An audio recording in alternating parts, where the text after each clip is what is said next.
बिस्मिल्लाहिर्रहमानिर्रहीम। अस्सलाम वालेकुम। डॉक्टर हमज़ा चीमा आपकी खिदमत में हाज़िर है आज एक नई दवाई के साथ। वैसे तो ये क्योंकि मैं कॉलेज में पढ़ाता भी हूँ, इसलिए कॉलेज के तालिब इल्मों को मद्देनज़र रख कर ये वीडियो लॉग बनाई जाती है। आइए आज की दवाई हम एंटम एंटीमोनियम टार्ट पे बहस करेंगे, कुछ उनकी अलामतें, अहम अलामतें आपको बताएँगे। इसलिए मैंने आप आज इस दवाई को चुना है, ताकि क्योंकि अहम अलामतें भी हैं इसकी और अहम दवाई भी है, क्लिनिकल भी है और पॉलीग्रेस में भी आती है, क्रॉनिक में भी आती है, एक्यूट में भी आती है। सभी किस्म के केसेस जो हैं इस दवाई में कवर होते हैं, इसलिए मैंने आज इस दवाई का इंतखाब किया है। तो जैसा कि मैंने आपको शुरू में बताया है कि एंटीमोनियम टार्ट का हम आज मुताला करेंगे। मैं अहम बातें इसकी बता देता हूँ, जो सबसे जिसकी गिर्द ये दवाई घूमती है। फेफड़ों के फ़ालिज का खदशा, मुकम्मल तौर पर फेफड़ों के फ़ालिज का खदशा इसके अंदर पाया जाता है। नथनों की मुसलसल हरकत, ख़ास तौर पर ये नमूनिया या छाती की अलामतों में अक्सर ये कैफियत पाई जाती है। और उठकर बैठने से सुकून इसकी चेस्ट की, छाती की अलामतों में नुमायाँ तौर पर ये अलामत पाई जाती है, यानी उठकर बैठने से सुकून होता है। कमज़ोरी और गनुदगी, तमाम तकलीफ़ों के साथ कमज़ोरी और गनुदगी इस दवाई का ख़ासा है। अब हम इस पे मज़ीद आगे बात करते हैं, क्योंकि ये दवाई चेस्ट के गिर्द घूमती है। इसकी ज़्यादा मरकज़ जो है दवाई का अलामतों का वो चेस्ट है, इसलिए हम इसका चेस्ट से ही शुरू करेंगे।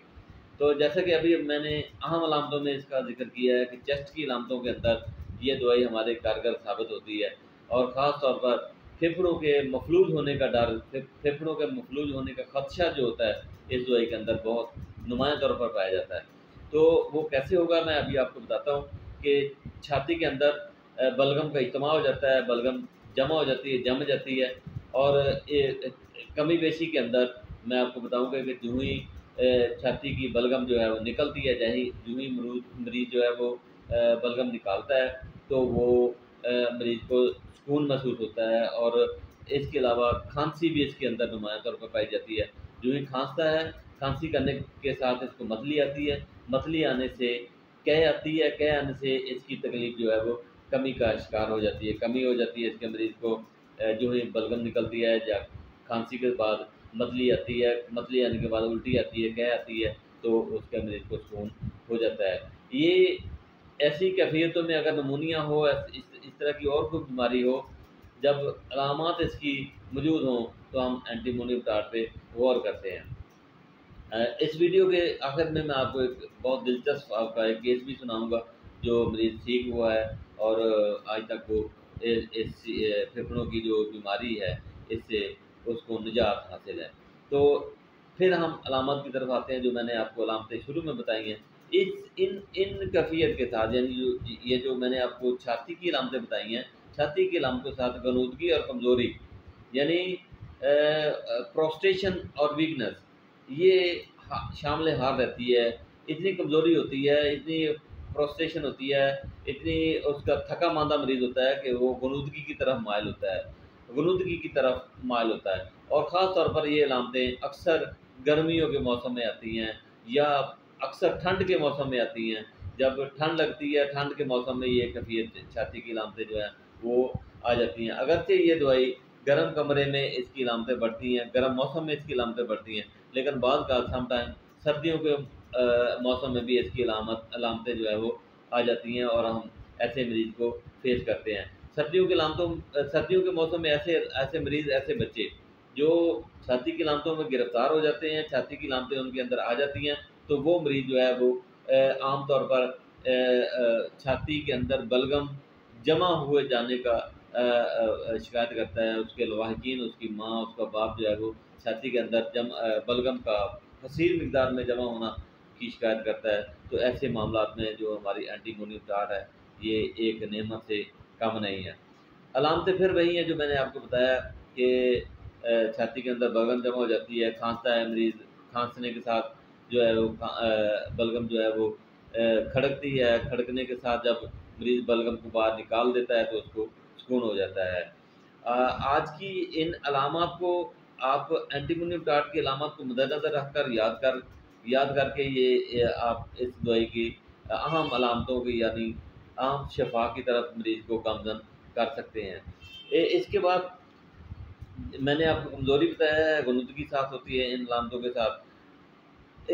इन कैफ़ियत को यानी चेस्ट की अलामतों में मरीज़ जो है वो अगर दाएँ जानब लेटेगा, दाएँ जानब करवट लेगा, उसकी अलामतों को सुकून हो जाएगा, उठकर बैठेगा, उसकी अलामतों को सुकून हो जाएगा। ये एक और कैफ़ियत होती है इसके अलामतों के अंदर, इसकी कैफ़ियत के अंदर, एंटीमोनियम टार्ट के अंदर, वो कै है, यानी उल्टी है। उल्टी मरीज़ को जो ही वो दाएँ करवट लेटेगा, उसके उल्टी को जो है वो सुकून हो जाएगा, मरीज़ जो है वो सुकून की नींद सोना शुरू कर देगा। इसके साथ इसकी ज़हनी अलामतें मैंने आपको बतानी हैं, बहुत मज़बूत ज़हनी अलामतें हैं इसकी। अगर आपको मैंने जब कैमोमिला पढ़ाया था, तो कैमोमिला के अंदर और इस दवाई के अंदर ज़हनी अलामतों में कुछ ज़्यादा फ़र्क नहीं है। इसका मरीज़ भी उठाया जाना पसंद करता है, घुमाया जाना पसंद करता है, अपनी तरफ देखा जाना पसंद नहीं करता, जिस तरह के मैंने आपको कैमोमिला की अलामतों में बताया था कि अपनी तरफ देखा जाना, घुमाया जाना, ये पसंद करता है। कैमोमिला के अंदर भी ऐसी कैफ़ियत थी कि कैमोमिला का मरीज़ जो है वो घुमाया जाना और उठाया जाना पसंद करता है, और देखा जाना, अपनी तरफ देखा जाना पसंद नहीं करता। बिल्कुल सेम इसी तरह की कैफ़ियत जो है वो इसके अंदर पाई जाती है एंटीमोनियम टार्ट के अंदर। लेकिन इसका मरकज़, जैसे मैंने आपको अभी आपको बताया कि इसका मरकज़ जो है वो चेस्ट होता है, छाती होता है, छाती के गिर्द ये दवाई घूमती है। और इन अलामतों में जो मैंने आपको पहले बताई हैं, छाती की, मरीज़ को अगर निमोनिया हो या कोई और छाती की अलामतें हों, खांसी हो, छाती के साथ बुखार भी हो, तो मरीज़ जो है वो उठकर बैठेगा, दाएँ करवट लेटेगा, उसको सुकून होगा। और ये मुंदरजा बाला जो मैंने आपको ज़हनी अलामतें बताई हैं, ये भी इसके साथ शामिल हाल रहती हैं। लेकिन इसका मरीज़ कदरे जो है वो गुनूदगी की तरफ गामज़न होता है, नींद की तरफ गामज़न होता है, थका-मांदा होता है, और गर्म कमरे में इसकी तकलीफ़ों में इस तरह की तकलीफ़ों में इज़ाफ़ा होता है। प्यास तकरीबन सारी किस्म की तकलीफ़ों के साथ इसमें प्यास मरीज़ को नहीं होती। गर्म मौसम में, गर्मी वाले कमरे में, यानी गर्मी का इसका ज़्यादातर पर रग़बत मरीज़ रखता है कि गर्मी से इसकी तकलीफ़ें जो है वो बढ़ जाती हैं। गर्म बिस्तरे में भी इसकी तकलीफ़ें बढ़ जाती हैं, गर्मी लगने से भी तकलीफ़ें बढ़ जाती हैं, हरकत करने से भी इसके मरीज़ की तकलीफ़ें बढ़ जाती हैं, यानी ये छाती से मुतल्लक़ा या जो और भी कोई और इसकी तकलीफ़ें होंगी, नज़ला ज़ुकाम या बुखार, इसके अलावा वो गर्मी से, हरकत करने से इसकी तकलीफ़ें बढ़ जाएँगी। मैंने जैसे अभी आपको थोड़ी देर पहले कहा था कि इसकी अलामतें जो हैं वो चेस्ट के गिर्द घूमती हैं, और बार-बार मैं चेस्ट का ज़िक्र करूँगा। इसकी चेस्ट के अंदर बलगम जमा हो जाती है, बलगम निकालने के काबिल नहीं रहता। अगर फेफड़े कमज़ोर इतने होते हैं कि वो छाती जो है वो बलगम निकालने के काबिल नहीं होती, इसलिए वो मरीज़ जो है वो बार-बार खाँसता है। बाद का उसको उल्टी भी आती है, उल्टी के अंदर कसीर मिक़दार में अगर बलगम निकल जाए, तो इसके मरीज़ को सुकून होता है। साथ उसकी ज़हनी कैफ़ियत जो मैंने आपको कैमोमिला के साथ मुआवज़ना करके बताई थी, वो भी इसके साथ जो है वो शामिल हाल रहेगी। आगे चलते हैं। इसकी मैंने आपको बताया कि फेफड़ों के अंदर फ़ालिज होता है, मफ़लूज हो जाते हैं फेफड़े, और बाज़ मुकम्मल तौर पर मफ़लूज हो जाते हैं, बाज़ जुज़वी तौर पर, वैसे ज़्यादातर पर इसके जुज़वी तौर पर पाए जाते हैं। इसके फेफड़े जो है वो मफ़लूज हो जाते हैं, जिसकी वजह से छाती की अलामतें पैदा होती हैं। अब मैं इसकी आपको बताऊँगा एक बहुत दिलचस्प केस, जिसका मैंने खुद डील किया है। और एक बच्चा था जिसकी छाती के अंदर सोज़िश थी, और बलगम जो है वो जमा हुई थी, और इतनी ज़्यादा बलगम थी कि वो मरीज़ निकालने के काबिल नहीं था। मैंने उसका जब मुशाहदा किया, मुआयना किया, तो मरीज़ गुनूदगी की तरफ माइल था, गुनूदगी की तरफ माइल था। और जब कै या उल्टी वगैरह आती थी, उसके लवाहिकीन, उसके वालिदैन कहते थे कि बच्चा जो है ना वो बहुत ज़्यादा मिक़दार में बलगम निकालता है। अगर वो बलगम निकाल लेता है इस दौरान, तो उसकी अलामतें बेहतर होना शुरू हो जाती थी, बच्चा बेहतर होना शुरू हो जाता था, यानी चेस्ट की अलामतें उसकी बेहतर होना शुरू हो जाती थी। बुखार बहुत तेज़ था, बुखार बहुत तेज़ होता है, और साथ जब बुखार तेज़ होता है, तो फिर नथने जो हैं वो फड़फड़ाने शुरू कर देते हैं। ये उसकी कैफ़ियत उसके अंदर मौजूद थी।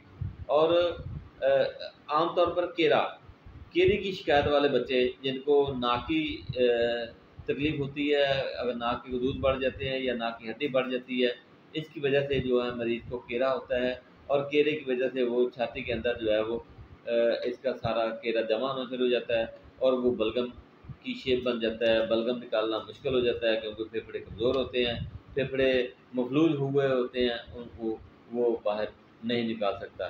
इसी दौरान खांसी अगर आ जाए मरीज़ को, तो खांसी को दाएँ जानब लेटने से सुकून होगा, उल्टी को दाएँ जानब लेटने से सुकून होगा। इस तरह की कैफ़ियत जो है वो इसके अंदर पाई जाती है। और ये तो आज की दवाई थी। मुख्तसरन मैंने आपको बता दिया है, आप इसको बार-बार स्टडी करें। एक दफ़ा सुनने के बाद इसको स्टडी करें और स्टडी करने के बाद आप देखेंगे कि आपके अंदर इसकी कैफ़ियत जो है, इसकी अलामत जो है वो आपको समझ आ जाएगी, आपके ज़हन में बैठ जाएँगी। यूँ ही आपके सामने कोई मरीज़ आएगा तो आप उसको दवाई देने के काबिल हो जाएँगे और इंशाअल्लाह ऐसे मरीज़ जो बहुत बड़े-बड़े स्पेशलिस्ट से घूम कर आपके पास आएँगे, वो इस दवाई की 1 या 2 डोज़ेज़ से ठीक हो जाएँगे। ताकत कौन-सी इस्तेमाल करनी है? जो जिन्होंने क्लिनिक नया-नया शुरू किया है या जो तालिब-इल्म हैं, मैं उनको रिकमेंड करता हूँ कि आप 30-200 का इस्तेमाल करें। जो लोग फ़िज़िशियंस हैं जिनको ताकत के इस्तेमाल के बारे में पता है, वो मरीज़ की कंडीशन को देखकर इसको हाइपरटेंसिव में भी इस्तेमाल करवा सकते हैं। ये दवाई फ़ौरी तौर पर असरअंदाज़ होती है, यानी इस दवाई का कोई लंबा-चौड़ा काम नहीं है कि आप दे देंगे और बहुत ज़्यादा इंतज़ार करते रहेंगे। लेकिन एक बात को मद्देनज़र रखेंगे आप ज़रूर कि अगर मरीज़ कमज़ोर है, यानी बुज़ुर्ग है, बुज़ुर्ग ये उसके फेफड़े कमज़ोर हो चुके हैं, ये उन खतरनाक दवाओं में शामिल है, जो मरीज़ को बहुत जल्द जो है ना वो डैमेज कर देगी। इसीलिए आप इन दवाओं का इस्तेमाल जो खतरनाक दवाइयाँ होती हैं, उनमें एंटीमुनीटाड का भी नाम आता है। इनको देते हुए आप ज़रा परहेज़ करें, एहतियात करें। ऐसे मरीज़ को जो बहुत ज़्यादा कमज़ोर है, उनकी छाती बहुत ज़्यादा बलगम जो है, बलगम से भरी हुई है, वो बलगम निकालने के काबिल नहीं है, तो ऐसे मरीज़ों को आप छोटी फ्रीक्वेंसी का इंतख़ाब करेंगे और अगर आप छोटी फ्रीक्वेंसी का इंतख़ाब करेंगे तो मरीज़ के लिए बहुत ज़्यादा फ़ायदा होगा और बहुत जल्द ठीक हो जाएगा। जाते-जाते मैं आपको फिर याद दिला दूँ कि मेरे चैनल को सब्सक्राइब कर लें, इसके बेल आइकन को भी दबा दें। अगर कोई मेरी वीडियो के अंदर कोई गलती हो गई है तो कमेंट्स की शक्ल में आप मुझे बताएँ ताकि मैं उसका सुधार कर सकूँ और नेक्स्ट जो है वो गलती ना हो। इसी के साथ आज की वीडियो ख़त्म करते हैं। अल्लाह हाफ़िज़।